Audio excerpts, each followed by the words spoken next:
এটা হচ্ছে বাংলাদেশের সবথেকে বড় পুলিশ একাডেমি। হ্যাঁ, এটা রাজশাহী জেলাতে অবস্থিত।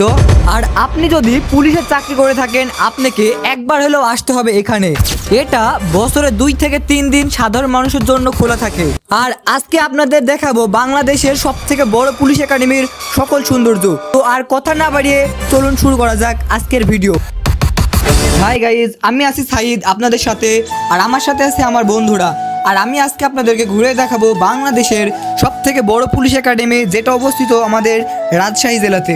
তো অনেক দূর হাঁটার পরে এবং অনেক কষ্ট করার পরে গেট পাড়ি দিয়ে কোনো রকম ঢুকে পড়লাম ভিতরে। এখানে আমরা শুধু 3 জন আসছি, পিছনে যে 2-1 জন দেখছেন ওগুলা কিন্তু আমার দলের লোক না, পরে আবার ভুলভাল ভাইবেন না। আমি বিশ্বাস করি না। এখানে পহেলা বৈশাখ উপলক্ষে মেলা চলছিল, যেখানে আপনি শুধু মেলা নয়, একটা পার্কের মতো মজা পাবেন। শুধু পারবেন না কারো হাত ধরে ঘুরে বেড়াতে।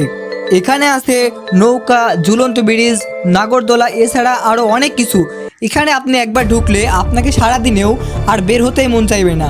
আর আপনি যদি সিঙ্গেল থাকেন তাহলে আপনার জন্য আরও বড় সুবিধা, কারণ আপনি যেটাই দেখবেন সেটাই আপনার বলে মনে হবে। এখানে কোনো কিছুর অভাব নাই, মানে ওই সবে ঘুরতে ঘুরতে দুপুর হয়ে গেছে আর একটু ক্ষুধাও লেগেছে, তার জন্য সিঙ্গারা খেলাম। কিন্তু এই সিঙ্গারা খেয়ে এত বড় মানুষের কিছুই হবে না, তার জন্য এখন আমরা রওনা দিব রেস্টুরেন্টে। রেস্টুরেন্টটার নাম বলা যাবে না, কারণ আমি ফ্রিতে প্রমোশন করি না। कैसा लगा मेरा मजाक? আর রেস্টুরেন্টে গিয়ে অনেক সুন্দর সুন্দর ছবি তোলার জায়গা ছিল, আর সাথেই ছিল DSLR ক্যামেরা। তার জন্য আমরা অনেকগুলো ছবি তুললাম। ছবি তুলেও শান্তি নাই, পাশেই দেখছিলাম কে যেন তার গার্লফ্রেন্ডকে জড়িয়ে ধরে, না মানে কোলাকুলি করছিল। আর এখানে প্রতিটা পুলিশ সাদা পাঞ্জাবি এবং পায়জামা পরেছিল, তার জন্য তাদের দেখতে অনেক অনেক সুন্দর লাগছিল। আর আমি যাই পড়ি না কেন, কোনো কিছুতে সুন্দর লাগবে না, কারণ চেহারা খারাপ। এখানে ঘুরতে ঘুরতেই একটা পুলিশ অফিসার আসলো এবং তার সঙ্গে কিছু ছবি তুললাম।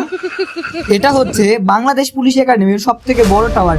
এটার উপরে উঠলে আপনি পুরো একাডেমি ঘুরে দেখতে পারবেন।